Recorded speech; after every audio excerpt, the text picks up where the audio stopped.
Okay, it's the Rideshare Entertainer here. Please press that like button and please subscribe to my channel. I will promise you this. I will have you dying laughing, okay? Alright, I know I'm talented when it comes to comedy. I just never made it, okay? So here I am, I'm doing Uber. It is what it is. I love talking to people anyway. But I don't like to make fun of people unless it's necessary, and if I can make a joke out of it. Obviously, I'm gonna do it with no passengers in the car, no passengers, obviously. So, but this one guy, he's I guess he was like almost in his mid-50s, something like that. Mid-50s, maybe, early 60s. But he calls me, he's a passenger. He's like, I'm gonna be in the complex. I was like, oh, okay, you're in the entrance of the complex? He's like, yes, I'm already here. I was just walking with my mom. I'm thinking it's a teenager off the back, so I'm like, oh man, I'm thinking in my head, I'm thinking out loud, maybe I should check with a parent. He said he is with his mom, and not like, I didn't think it was the Will Ferrell and Wedding Crashers kind of deal with the mom being the age that he was. Like I said, I really thought he was a teenager. She's like, I'm walking with my mom with the dog, so I'll be at the entrance of the gated community if you see that I'm not in front of my apartment. I said, okay. All right, are you with your mom? I was about to ask him, so I'm going to have her consent that I'm bringing you to your location? And I was going to ask him that. Thank God I didn't, because when I actually saw him, when I had my visual on the passenger and his mom, she wasn't going anywhere. She was just walking him. It's actually a 6-year-old man. Ma! Ma, did you cook the meatloaf? Bring the meatloaf, Ma! Will Ferrell and Wedding Crashers. But in this case, he did not have that voice. Like I said, he had that soft-spoken voice. Kind of like that Crispin Glover voice in that movie The Doors, Oliver Stone's The Doors, where Crispin Glover plays Andy Warhol, where he goes, hi, God wants you to make a phone call. Well, that's how this gentleman spoke, and the whole ride, I should have recorded it, but like I said, I don't like to, make fun of my passengers, or I don't do none of that shit, but this was hilarious. Okay, I had to air this out. The whole ride, we're talking. He's a cool guy, don't get me wrong. Like, I'm afraid to put the radio loud because he's like, and I'm from Rhode Island originally. Kind of struck me as a predator. I'm from Rhode Island originally, but I go to Connecticut because my mom lives there. My mom happens to, not wanting to leave Connecticut. So I visit her from time to time. Hi. I'm like, oh shit, I gotta be mad passive with this guy. I can't even blast the beats. Here we are. We got a 40-minute ride. And he's like, well, I grew up in Rhode Island, so I liked it. I was born in Providence Hospital. I'm like, yo, what the? I swear to God, no lie. That's how he spoke. That's exactly how he spoke. I just had to air this out, guys. Like I said, I am the Rideshare Entertainer. I'm gonna entertain you on this platform, okay, with everything that's hilarious to me, okay? Everything that I see that's hilarious to me is gonna be completely hilarious to you. So, I should have recorded it, but like I said, because of my discretion with my company, me being a partner, I do not want to get deactivated like Uber, man, or some crazy shit.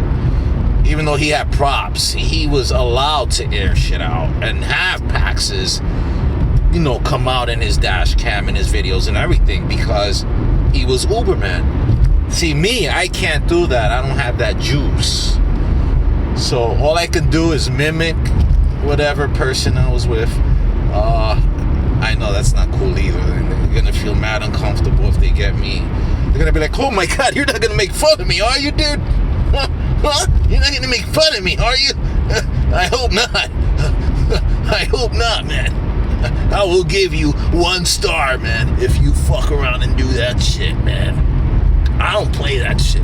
You mimic me, man, and I'll make sure I'll get you that 1 star. Now bring me to the packing store before they close. I'll be like, okay. Before they close, okay. Do you have any shortcuts in mind? Yeah, actually I do. I have like 5. So get ready. I'm gonna show you each one, okay? Like, okay, I understand sometimes, the passengers know quicker routes, shortcuts. I just hate it when they actually go with it. Like, they stay as my human GPS, and that could be a little bit annoying. I understand the shortcuts, but once you're my human GPS and you're constantly saying I gotta turn when I'm seeing what I have to do, then there's a problem. That could be very annoying. I understand. I see that all the time. Doing this for 7 months, I've learned so much. Like, I could have, I had a bad aura off this guy. He's a great guy, but I think he was a sexual predator. No lie, I felt it. He was definitely a sexual predator. A lot of them still, live with their moms or at 50 or 60, still living with mom. Something's not right there. And then you're talking like, come on. Then I have that presence of feeling somebody's aura. I have that gift. I don't know. It's something spiritual my mom's had that was passed down to me, I guess. But I swear, the guy, the whole ride was talking like that, man. I kind of got freaked out a little bit. But, you can't discriminate on everybody. But yeah, hi. Yeah, the Amtrak in Providence. It's just so lean back. I mean, I should have some speakers back there because in case I run into another passenger like this, I have the speakers. At least I could hear them loud and clear on my end. I can't rock the beats, especially if I got the stereo app. You get paid off for listening to music. So with PAXs like this, you can't play your stereo app because they're so soft-spoken, and you gotta keep the music to a minimal, like literally 1 or 2. No lie, 1 or 2. Okay? Yeah. And that sucks, especially when your favorite song comes on. That sucks. So with that, guys, I hope I crafted some laughs for what it's worth. I got more to come. This is just the beginning of this channel. I'm trying to get more info if I should air out stuff. Sorry about the last video. I didn't know if I could air that out. I reached out to a few YouTubers, that are experienced in this, that are successful on their platform. And I asked them, can I air it out? And one of them told me no. I'm not gonna say who it is. He's a famous YouTuber. He told me no. That there's a possibility that I will get deactivated. So I'm not going that route, So for all the Uber polices that are out there, in groups too, like groups, I don't even understand groups. Groups is just a waste of time for social media freaks, people that are glued onto Facebook. I've learned that much because if you make one comment, everybody and their mothers is replying to it. And if you're working, you're constantly getting notifications. What's the point of being in a group? You're trying to make money, not get distracted on what this person had to say about your comment. Or, I understand some people do want advice, but don't just post to be showing off or anything like that. Join the group if you really need the advice. Of course, we all know, and it's a common fact, that all these groups, have some negative douchebags on them, you know, pricks, hotheads, knuckleheads, dickheads, assholes, whatever you want to call them. They're like roaches. They come out the woodwork. There's always very few. Just like when you move in an apartment and there's very few roaches, you know, before you eliminate the last one, before you have no more roaches. That's how it is on the hating platform and social media as far as in group. There's always going to be that one dickhead. And that is a fact. So I'm just letting you know how that goes. I don't really do groups that much. I actually left the Connecticut group because it was a conspiracy and a big scandal with that group. They were there more to bully people than to help them out. They were there to bully. If you ask a question, they treating you like you're a retard. Like, huh? Like, what do you mean? And other people at the same time are understanding what you commented on. And there's always one prick that's like, what do you mean? Huh? Like if you're dumb or something, like he's trying to air you out, or he's just a cyber bully. So I said, hey, you guys got this little scandal going on. I know I shouldn't let it get to me. You could imagine what celebrities go through with the haters. But I was like, look, why don't you meet me at the airport? Okay, we'll meet up at the parking lot at the waiting area. Okay, and we could meet there, and we could duke it out one-on-one. Okay, since you want to be a Facebook gangster. So it just jinxed me. That group completely jinxed my aura into getting money, into going out there with my strategy and doing what I gotta do and making that paper.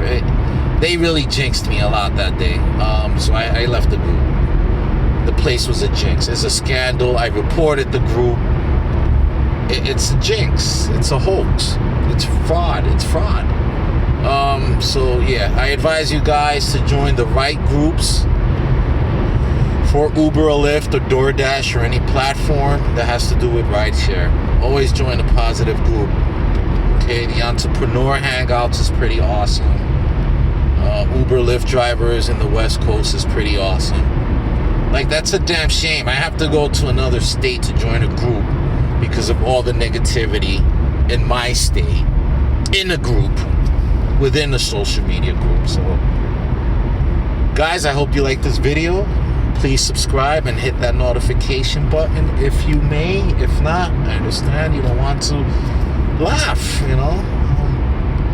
But I will appreciate it. That will be awesome. Thank you, guys. Stay tuned for the next one.